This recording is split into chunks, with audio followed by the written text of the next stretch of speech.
Hey guys, तो आज हम यूपीपीसीएल मतलब असिस्टेंट अकाउंटेंट के लिए ट्रायल बैलेंस का टॉपिक ले रहे हैं एंड रेक्टिफिकेशन ऑफ एरर, जिसमें अभी तक के जितने भी इंपॉर्टेंट एमसीक्यू हैं वो हम करेंगे। साथ ही साथ हम वन वर्ड भी करेंगे एंड फिल द ब्लैंक्स भी करेंगे। तो चलिए स्टार्ट करते हैं। जैसे कि पहला क्वेश्चन आप देख सकते हो, क्या है what kind of accuracy is tested by the trial balance. Trial balance के द्वारा कैसी एक्यूरेसी को टेस्ट किया जाता है? तो अर्थमेटिकली, यानी जो डिजिट में मिस्टेक्स हुए होंगे कैश में, सिर्फ उनको ये फाइंड आउट कर सकता है। तो हमारा आंसर सी हो जाएगा, अर्थमेटिकली। नेक्स्ट करेंगे सेकंड क्वेश्चन। कह रहा है how many other methods are for preparing trial balance. तो ट्रायल बैलेंस के लिए 4 मेथड होते हैं। ओमिशन, कमीशन, और भी तो होते हैं, मैं आपको वीडियो क्लास से चल के बताती हूँ। नेक्स्ट करेंगे, कह रहा है which of the following is prepared on the basis of trial balance. Trial balance के बेसिस के बाद, मतलब ट्रायल बैलेंस जब हम मैच कर लेते हैं अर्थमेटिकल एरर्स को, तो उसके बाद हम क्या बनाते हैं? तो उसके बाद गाइस हम फाइनल अकाउंट बनाते हैं। क्या बनाते हैं? Final account.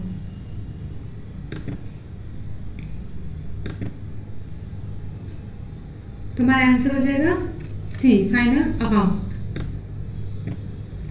नेक्स्ट करेंगे,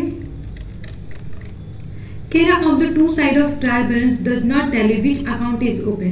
कह रहा है कि अगर ट्रायल बैलेंस के डेबिट और क्रेडिट बैलेंस मैच नहीं करते हो तो उसको हम क्या कहते हैं, उस बैलेंस को? तो उस टाइम हम सस्पेंस अकाउंट को क्रिएट करते हैं गाइस। तो आंसर ए हो जाएगा, सस्पेंस अकाउंट। कह रहा which year which can be disclose by trial balance. तो मैंने आपको बताया था उसके कितने मेथड्स होते हैं। एरर ऑफ ओमिशन नहीं, ओमिशन का मतलब होता है भूल जाना। और अरिथमेटिक मैंने बताया था। Error of principle, error of principle का मतलब होता है हमने गलत अकाउंट को डेबिट या क्रेडिट कर दिया किसी और के नाम से। कंपनसेटरी का एरर का मतलब होता है कि हमने अमाउंट तो सेम, अमाउंट तो एग्जैक्टली रखा है पर वो गलत अकाउंट में क्रेडिट हो चुका है। तो इसमें से जो भी होगा वो सारे नॉन ऑफ दीज होगा, क्योंकि जो ट्रायल बैलेंस है वो अरिथमेटिकल एक्यूरेसी को वो करता है, जानता है।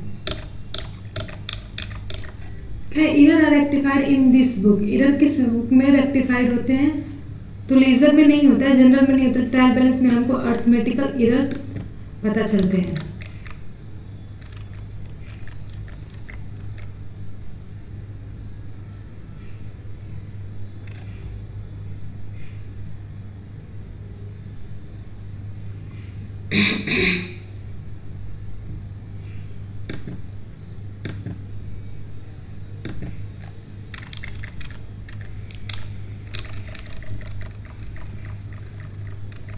Error rectified in the book, कौन सी बुक में एरर को हम रेक्टिफाई करते हैं? सॉरी गाइस, तो ये जो होता है हमारा जनरल प्रॉपर में किया जाता है।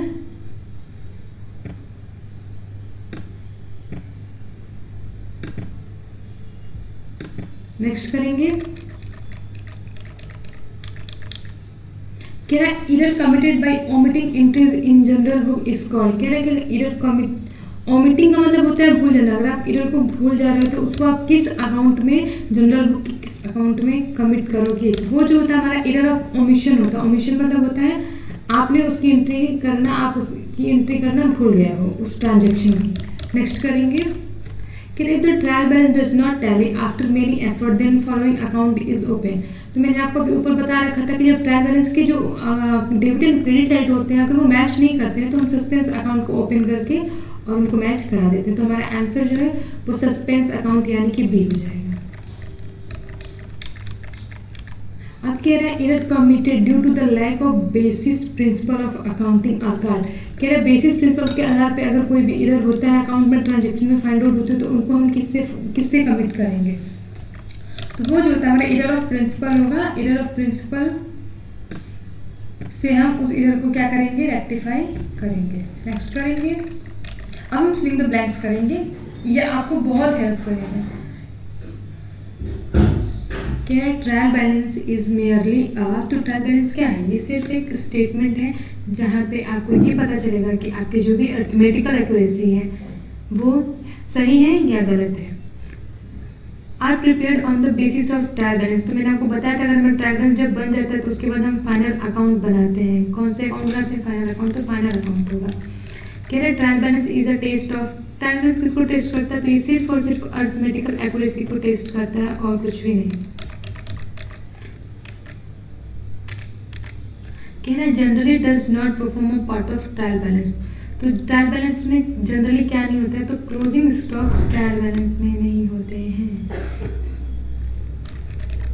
नेक्स्ट करेंगे dash stock is not included in trial balance. तो हमारा क्लोजिंग स्टॉक जो होता है वो ट्रायल बैलेंस में इंक्लूड नहीं होता है गाइस। नेक्स्ट करेंगे कह रहा है error committed while totalling balancing of account और कार्ड।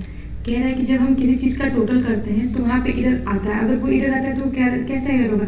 तो गाइस वहाँ पे हमें ये तो पता नहीं है कि हम भूले हैं नहीं भूले हैं, हमने गलत अकाउंट किया। हमें सिर्फ इतना पता चलता है कि जो हमारा डेबिट बैलेंस आ रहा है और जो क्रेडिट बैलेंस आ रहा है उसमें कोई एरर हुआ है, तभी वो दोनों मैच नहीं कर रहे थे। ये जब ये बैलेंस ना मैच करे तो उसको हम अर्थमेटिकल एरर कहते हैं।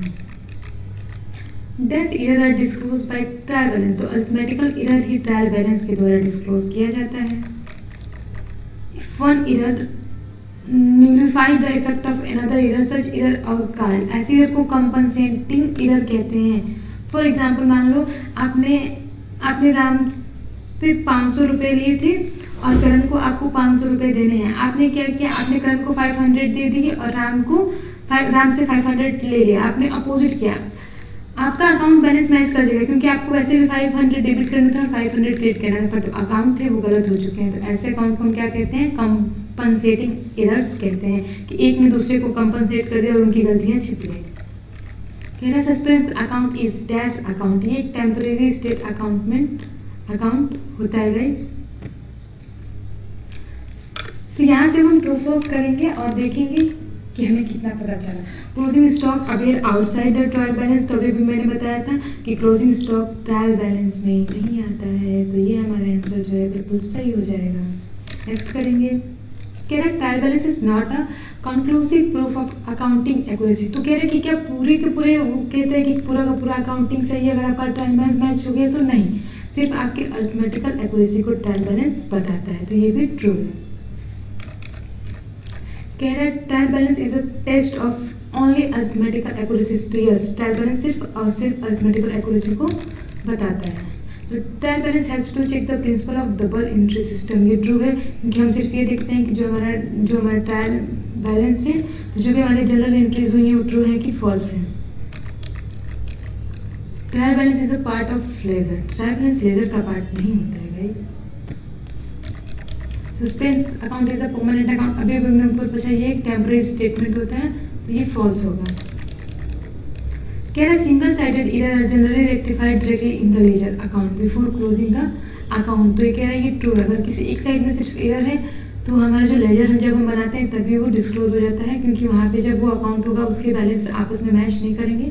तो ये हमारा ट्रू हो जाएगा। कह रहे final account are not affected through the rectification of error. False है। अगर रेक्टिफिकेशन ऑफ एरर हम नहीं करते हैं तो हमारा फाइनल अकाउंट अफेक्ट होगा ही होगा। कह रहा single side error rectified through the suspense account. हाँ, तो अगर आपकी कहीं एक गलती, मान लो आपने सेल्स किया 14,000 का और आपने उसको क्रेडिट किया 42,000 पे, तो आप क्या करोगे? आप सिर्फ वन साइड एरर को ही तो रेक्टिफाई करोगे सस्पेंस अकाउंट खोल के। तो ये सिर्फ वन साइड एरर को रेक्टिफाई करता है। कुछ इंपॉर्टेंट क्वेश्चन गाइस जो डायरेक्टली पूछ सकते हैं कि यार trial balance is a statement of debit credit balance extracted from the ledger with a view to test the arithmetical accuracy of the book. इसको किसने कहा था? तो इसको जे.आर. बैटली बीओ ने कहा है। इसको याद रखिएगा। कह रहा है mention any account which can show debit और क्रेडिट बैलेंस। तो रेंट जो है वो डेबिट बैलेंस भी हो सकता है, क्रेडिट बैलेंस भी हो सकता है। फॉर एग्जांपल अगर आपको रेंट रिसीव हो रहा है तो एक रियल नेचर का अकाउंट है तो आप डेबिट कर दोगे, और अगर आप रेंट पेड कर रहे हो तो जब आप पेड करोगे तो पैसे जाएंगे तो इसको आप क्रेडिट कर दोगे। डेटर अकाउंट्स ऑलवेज शोन विच बैलेंस। तो डेटर अकाउंट हमेशा और हमेशा डेबिट बैलेंस शो करता है। क्योंकि डेटर जो होते हैं वो हमारे पर्सनल नेचर के अकाउंट होते हैं, और पर्सनल नेचर का अकाउंट का मतलब होता है कि डेटर से हमें मिलना है और जो भी हमको रिसीव होगा उसको हम क्या करेंगे? डेबिट करेंगे। कह रहा what balance in shown by drawing account, drawing account के द्वारा कौन सा बैलेंस शो करते हैं, तो डेबिट बैलेंस शो करते हैं। ड्राइंग अकाउंट भी हमारा पर्सनल नेचर का अकाउंट होता है guys, don't be confuse with that. कह रहा है how many methods are there for preparing trial balance, तो अभी भी हमने ऊपर पढ़ा था 4 मेथड होते हैं to prepare the trial balance. कह रहा है if the trial balance ultimately proof of accuracy of accounts, तो ये एक्यूरेसी ऑफ अकाउंट्स को नहीं प्रूफ करता है, ये अर्थमेटिकल एक्यूरेसी को प्रूफ करता है, तो हमारा आंसर नो हो जाएगा। कह रहा what is the nature of suspense account, suspense account कैसा होता है, तो ये फ्लक्चुएटिंग होता है, स्टेबल नहीं होता है, ये फ्लक्चुएट करता रहता है। The entries pass in general proper for rectifying entries और कार्ड, जो भी एंट्री जनरल प्रॉपर में हम पास करते हैं due to the error of omission, commission, principle और कॉम्पनसेंट्री, उनको हम रेक्टिफाइंग एरर एंट्रीज कहते हैं, ताकि हमने अपनी गलतियों को सुधार के यहाँ पे अकाउंट्स को रेक्टिफाई किया है। कह रहे the total of purchase book was written 200 instead of 2000, this is an example of, आपने 200 की बजाय आपने उसको 200 वॉज रिटन, हाँ उसको 2000 पे लिखना था, पर आपने सिर्फ 200 की बुक दिखाया है, तो ये कैसा है, तो ये एरर ऑफ कास्टिंग है, मतलब आपने पैसे में एरर दिखाया है, आपने 1800 से जो है बुक की परचेज को कम दिखाया, आपने अंडर कॉस्ट किया है।